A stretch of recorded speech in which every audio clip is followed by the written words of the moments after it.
வணக்கங்க. நீங்கள் உருளை வடிவிலான ஒரு குழாய் எடுத்து அதோட ஒரு முனையில் பேசுகிறீங்க.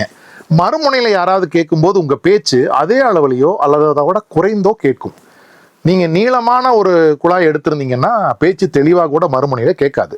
இப்போ உருளை குழாய்க்கு பதிலாக ஒரு கூம்பு வடிவிலான ஒரு குழாயை பயன்படுத்தி கூம்போட குறுகிய வாய்ப்பகுதியில் பேசுனா அதோட அகண்ட முனையில் நீங்கள் பேசுகிற ஒலி தெளிவாகவும் அதை விட அதிகமான அளவில் கூட்டப்பட்டும் கேட்கும். பொதுக்கூட்டங்களில் பயன்படுத்தக்கூடிய மெகாபோனுடைய வடிவமைப்பும் இதுதான். இந்த மெகாபோன் ஒலிபெருக்கியை நம்ம ஊர்ப்புறங்கள் நடக்கிற கோயில் திருவிழாக்களில், பொங்கல் விழாக்களில், விளையாட்டு விழாக்களில் நம்ம பார்த்துருக்கோம். இப்போது அது எப்படி ஒலியை பதிவு செஞ்சு திரும்ப கேட்குற தொழில்நுட்பத்துக்கு பயன்பட்டுச்சுன்னு தெரியுமா? ஒலியை பதிவு செஞ்சு திரும்ப கேட்குற தொழில்நுட்பத்தில் முதல் முயற்சி தான் ஃபோனோகிராஃப். அதை உருவாக்குனவர் நம்ம தாமஸ் ஆல்வா எடிசன். அங்கே தான் ஆரம்பிக்குது முதன்முறையாக audio recording. 1877 Thomas Alva Edison ஃபோனோகிராஃபை வடிவமைச்ச போது பதிவு செய்யப்பட்ட ஒலிகளை மனித காதுகளுக்கு கேட்கும்படி செய்ய இந்த மின்சாரம் இல்லாத ஒலியை பெருக்கக்கூடிய கூம்பு குழாய் தொழில்நுட்பம் அவருக்கு பெரிய அளவில் உதவி பண்ணுச்சுங்க. இன்னைக்கு இருக்கக்கூடிய மைக்கு, ஆம்பிளிஃபயரு, ஸ்பீக்கர்லாம் அப்போ கிடையாது. சொல்லப்போனால் அந்த காலகட்டத்தில் தான் கிரஹாம்பெல்லு, சீமென்ஸு, ஜோஹன் பிலிப் இவங்கெல்லாம் அந்த ஸ்பீக்கரை எல்லாம் வடிவமைக்கிற முயற்சியில் இருக்கிறாங்க. அது மட்டும் இல்லை, மின்சாரம் இல்லாமல் எளிமையாக ஒலியை பெருக்கக்கூடிய இந்த கூம்பு தொழில்நுட்பம் எடிசனுக்கு மிகவும் எளிமையாக இருந்துச்சு. சரி, இந்த ஒலியை பெருக்கக்கூடிய தொழில்நுட்பத்தை அப்புறம் எடுத்துகிட்டு வருவோம். முதல்ல பதிவு செஞ்சு திரும்ப கேட்குற முதல் தொழில்நுட்பம் எப்படி நடந்ததுன்னு நம்ம பார்ப்போம். போனோகிராஃபில் ஒரு உருளையில் தாங்க முதன்முறையாக ஒலியை பதிவு செஞ்சாங்க. உருளையோட ஒரு முனையில் ஆரம்பித்து நூலை சுற்றிக்கிட்டே இன்னொரு முனை வரை போனால் எப்படி இருக்குமோ அதுபோல் சுருளாக உருளையை சுற்றி பள்ளமாக ஒலி பதிவு செய்யப்படுதுங்க. நாம் பாடும்போதும் பேசும்போதும் இசைக்கும் போதும் உருவாகக்கூடிய ஒலி அதிர்வுகள் அலையலையாக அந்த பள்ளத்தில் பதிவாகுதுங்க. திரும்ப கேட்கணுங்கிற போது ஒரு ஊசி உருளையினுடைய ஆரம்ப முனையிலிருந்து இன்னொரு முனையை நோக்கி அந்த பள்ளமாக போட்டோம் இல்லையா, அதில் பயணிக்குதுங்க. அதாவது தண்டவாளத்தில் எப்படி தொடர்வண்டி பயணிக்குதோ அது போல் அப்படின்னு வச்சுக்கோங்களேன். ஊசி பயணிக்கும் போது பள்ளத்தில் இருக்கிற அலையலையாக இருக்கிற அந்த ஒலி அதிர்வுகள் சிறிய அளவில் ஊசியில் வாங்கப்பட்டு அந்த ஒலி பதிவு செய்யப்பட்டிருக்கிற போது என்ன ஒலி இருந்ததோ அதே ஒலியை அந்த ஊசியினுடைய அதிர்வு உருவாக்கும். ஆனால் பாருங்க, இந்த ஒலி அதிர்வு மிக குறைஞ்ச அளவில் தான் கேட்கும். அது சின்ன ஊசி இல்லையா, அதுக்கு நம்ம முன்னாடியே சொன்னோம் இல்லையா, அந்த கூம்பு வடிவ குழாய் அது மாதிரி ஒன்றை உருவாக்கி அதோட குறுகிய வாயை அந்த ஊசி அதிரக்கூடிய இடத்துல வச்சு ஒலி அளவை கூட்டி விட்டுட்டாருங்க. அவ்வளோதாங்க, ஃபோனோகிராஃப் ரெடி ஆயிடுச்சு. அதுக்கப்புறம் நிறைய திருத்தங்களை மேற்கொண்டு 1888 எடிசன் இந்த ஃபோனோகிராஃபை லண்டனில் இருக்கிற கௌராடுன்னு ஒருத்தருக்கு அனுப்புனாருங்க. அதுக்கப்புறம் ஒரு பெரிய புரட்சியே நடந்தது. என்னன்னு பார்ப்போம். தாமஸ் ஆல்வா எடிசன் அனுப்பி வச்ச அந்த ஃபோனோகிராஃபை பெற்றுக்கொண்ட கௌராடு 1888 ஆகஸ்ட் 14 ஒரு செய்தியாளர்கள் கூட்டத்தில் மக்களுக்கு அறிமுகப்படுத்துறாருங்க. அதை அறிமுகப்படுத்தும் போது ஆர்தர் சல்லிவனோட தி லாஸ்ட் கார்டு அப்படிங்கிற ஒரு இசை தான் வாசிக்கப்பட்டது. இதுதான் முதன்முறையாக பதிவு செய்யப்பட்டு ஒலிக்க விடப்பட்ட இசைங்க.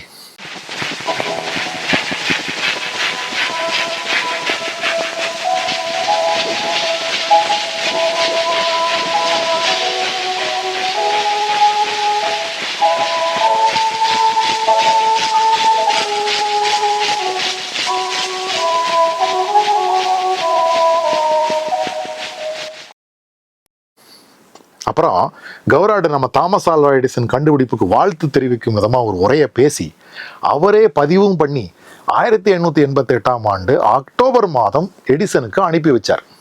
அது மட்டும் இல்லைங்க, கௌராடு அப்புறம் நாடு முழுவதும் பயணம் பண்ணி முக்கிய அறிஞர்கள், தலைவர்கள், சிந்தனையாளர்கள், கலைஞர்களோட குரலை எல்லாம் பதிவு செய்யறதுக்காக ஒரு சிறிய ரெக்கார்டிஸ்ட் குழுவையும் உருவாக்குறார். இதெல்லாம் தாண்டி உருளை வடிவிலான பதிவுகள் பெருமளவில் உற்பத்தி செய்வதும் சேமிப்பதும் கடினமாக இருந்துச்சுங்க. அதுக்கப்புறம் ஒரு மாற்று அணுகுமுறை வருதுங்க. அதுதாங்க இசைத்தட்டு.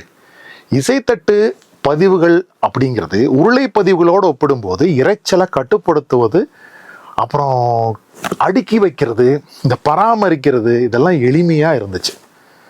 அப்போது இசைத்தட்டுக்கள்ங்கிறது ஒரு வெற்றிகரமான ஊடகமாக மாறுவதற்கான சாத்தியக்கூறுகள் அதிகமாச்சு. அந்த வடிவம் தான் இன்னைக்கு நாம இசைத்தட்டுன்னு நம்ம கேட்கறது. எடிசன் உருவாக்கிய இந்த ஃபோனோகிராஃபில் உருளை வடிவிலான பதிவு கலன்கள் தானே பயன்பட்டன. அப்போ நீங்கள் வந்து ஒலியை வந்து அதில் பதிவு செய்யும் பொழுது பார்த்தீங்கன்னா உருளையை சுழல விட்டு அந்த ஒலி அதிர்வுகளை ஒரு ட்ராக்காக ஒரு பள்ளமாக ஒரு முனையிலிருந்து இன்னொரு முனை வரை பதிவு பண்ணி வச்சுருப்போம். ஊசி வந்து அந்த பள்ளத்தில் பயணிக்கும் பொழுது அந்த ட்ராக்கில் இருக்கக்கூடிய அதிர்வுகளை உள்வாங்கி அதை பெருக்கி பதிவு செய்யப்பட்ட ஒலியை நம்ம திரும்ப கேட்டோம் இல்லையா. இந்த தொழில்நுட்பத்தில் எந்த பிரச்சனையும் இல்லை.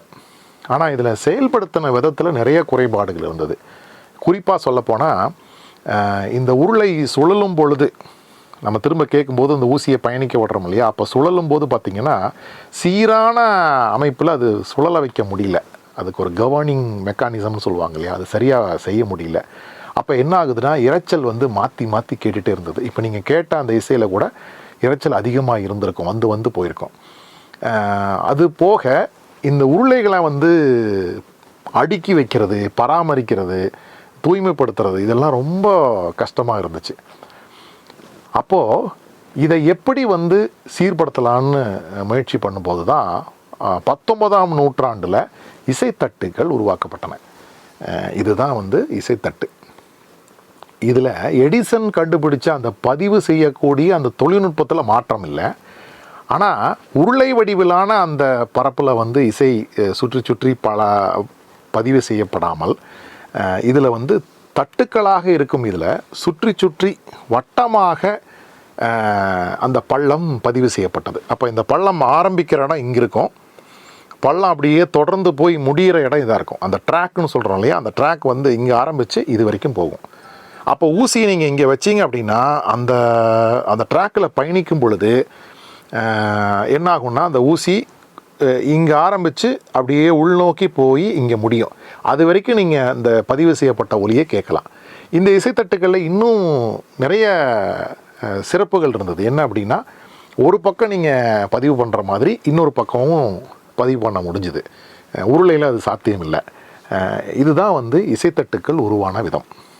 அதுக்கப்புறம் இதையே சரியான ஒரு முறையாக இன்னும் மேம்படுத்தி எப்படியெல்லாம் இசைத்தட்டுக்கள் இன்றைக்கி இருக்கக்கூடிய வடிவம் என்ன, அதுக்கப்புறம் இதனுடைய அமைப்பு தான் கடைசியில் சிடியாகவும் வந்தது அப்படிங்கிற ஒரு விதமும் நம்ம பார்க்க வேண்டியிருக்கிறது. இன்னும் நிறைய செய்திகள் நம்ம தெரிஞ்சுக்க வேண்டியிருக்கிறது. இசை தொடர்பான ஒலி தொடர்பான ஒலிப்பதிவு தொடர்பான தொழில்நுட்பங்களை நம்ம நிறையா கற்றுக்க போகிறோம். தொடர்ந்து இணைந்திருங்கள். நன்றி, வணக்கம்.